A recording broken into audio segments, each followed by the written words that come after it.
Welcome sa Tagalog Horoscope, ang iyong gabay sa pang-araw-araw na buhay.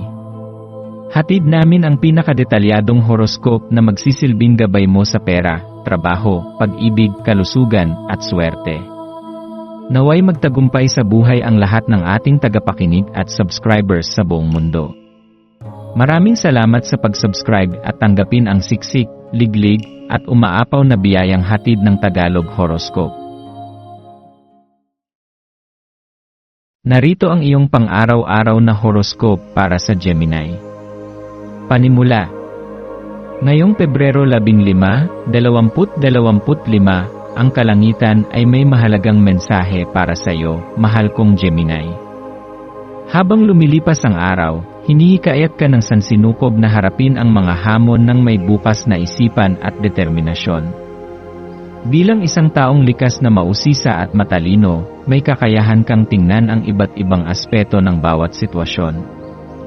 Ngayon, mas lalong pinaiigting ng enerhiya ng buwan sa Libra ang iyong kakayahang makita ang balanse sa pagitan ng oportunidad at panganib, sa pagitan ng pakinabang at pagsubok. Huwag matakot sa mga desisyong kinakailangan mong gawin. Ang iyong talino at mabilis na pag-unawa sa mga bagay ay magbibigay sa iyo ng gabay upang mapili ang tamang landas. Ang pinakamahalagang gawin ngayon ay ang pagninilay.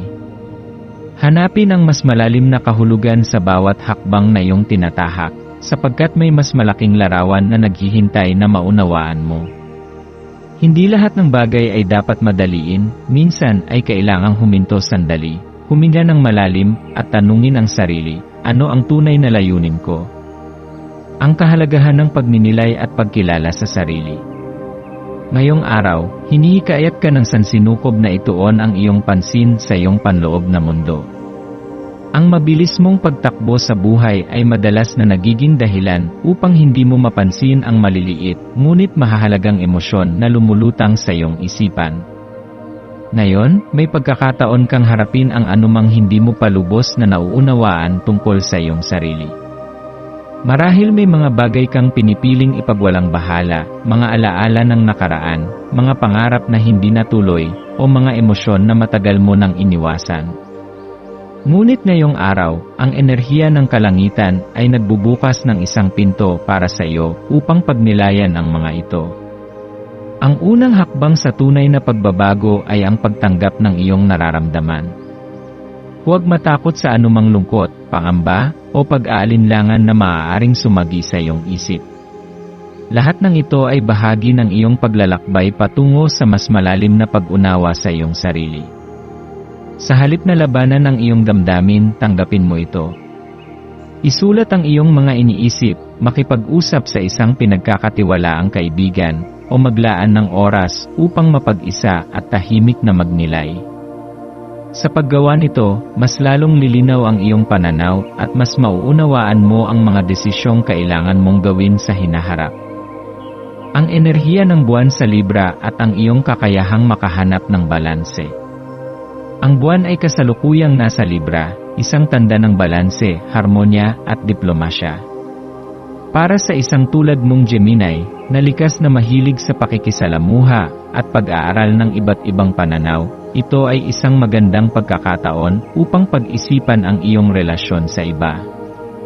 Madalas kang nakakapagbigay ng inspirasyon sa iba dahil sa iyong kakayahang makita ang mundo mula sa iba't ibang anggulo. Ngunit mahalaga ring tanungin ang sarili, napapakinggan ko ba ang aking sariling tinig?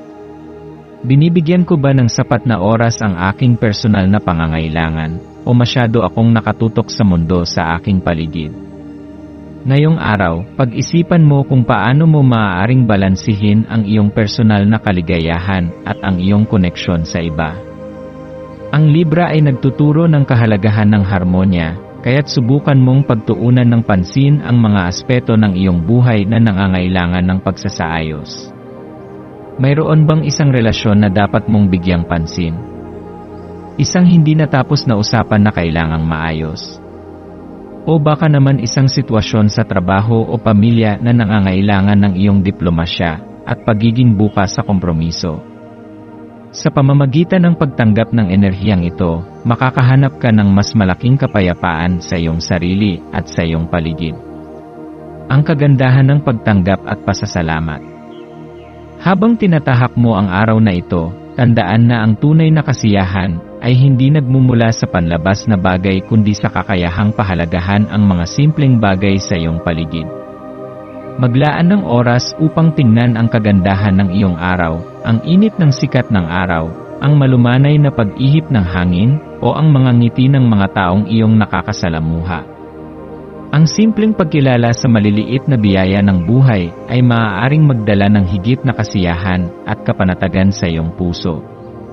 Kapag natutunan mong pahalagahan ang kasalukuyang sandali, mas lalong lumalalim ang iyong pag-unawa sa buhay. Mas nagiging malinaw ang iyong mga pangarap, at mas nagkakaroon ka ng motibasyon upang patuloy na sumulong patungo sa mas magandang hinaharap. Maswerteng kulay, numero at gawain. Maswerteng kulay, bughaw. Ang bughaw ay sumisimbolo ng kalinawan ng isipan, katahimikan, at komunikasyon. Ang pagsusuot ng kulay na ito o paggamit ng anumang bagay na may ganitong kulay ay maaaring makatulong sa iyo upang mas mapalalim ang iyong pagninilay at mapahusay ang iyong pakikipag-ugnayan sa iba. Maswerteng numero, 3 at 11. Ang 3 ay sumisimbolo ng pagkamalikhain at pagpapahayag ng sarili, habang ang 11 ay isang numero ng espiritualidad at mas mataas na kaalaman. Ang 2 numerong ito ay maaaring magdala ng inspirasyon at malinaw na direksyon sa iyong araw. Maswerteng gawain, pagsusulat ng journal. Ang paglalagay ng iyong mga iniisip sa papel ay maaaring makatulong upang magkaroon ka ng mas malalim na pag-unawa sa iyong sarili. Subukan mong isulat ang iyong mga saloobin at mga bagay na ipinagpapasalamat mo ngayong araw. Payo at pangwakas na mensahe. Ngayong araw, Gemini, yakapin mo ang paglalakbay ng pagtuklas sa iyong sarili. Huwag matakot harapin ang iyong emosyon at gamitin ang iyong katalinuhan upang mahanap ang pinakamainam na landas. Ang buhay ay isang patuloy na proseso ng pagkatuto at pag-unlad, kaya huwag kang matakot na magbago, matuto, at umunlad. Gamitin ang araw na ito upang pagnilayan ang iyong mga layunin at kung paano mo mas mapapabuti ang iyong sarili. Tandaan na ang tunay na tagumpay ay hindi lamang nasusukat sa mga material na bagay kundi sa iyong kakayahang makahanap ng kapayapaan at kasiyahan sa iyong sariling puso. Ano man ang iyong gawin ngayon, gawin ito ng may pagmamahal at pananampalataya sa iyong sarili. Ang iyong landas ay patuloy na nabubuo sa bawat hakbang na iyong tinatahak. Magtiwala sa iyong kakayahan at sa direksyong ibinibigay ng sansinukob. Ikaw ay nasa tamang landas, at ang liwanag ng iyong potensyal ay lalong magniningning sa bawat araw na lumilipas.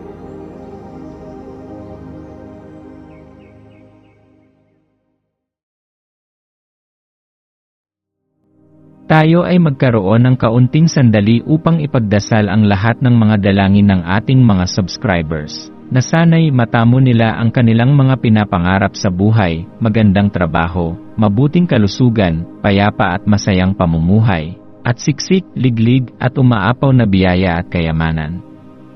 Ipinagdarasal namin ng mataimtim ang lahat ng mga komento sa nakaraang video, at hinihiling namin, Panginoon, na pagpalain mo ang ating mga subscribers ng masayang buhay sa mundong ibabaw. Maraming salamat po. Maraming salamat sa panonood ng iyong horoscope ngayon araw. Naway gabayan ka ng mga bituin sa iyong landas. Huwag kalimutang mag-like, share, at subscribe para sa iba pang cosmic na kaalaman.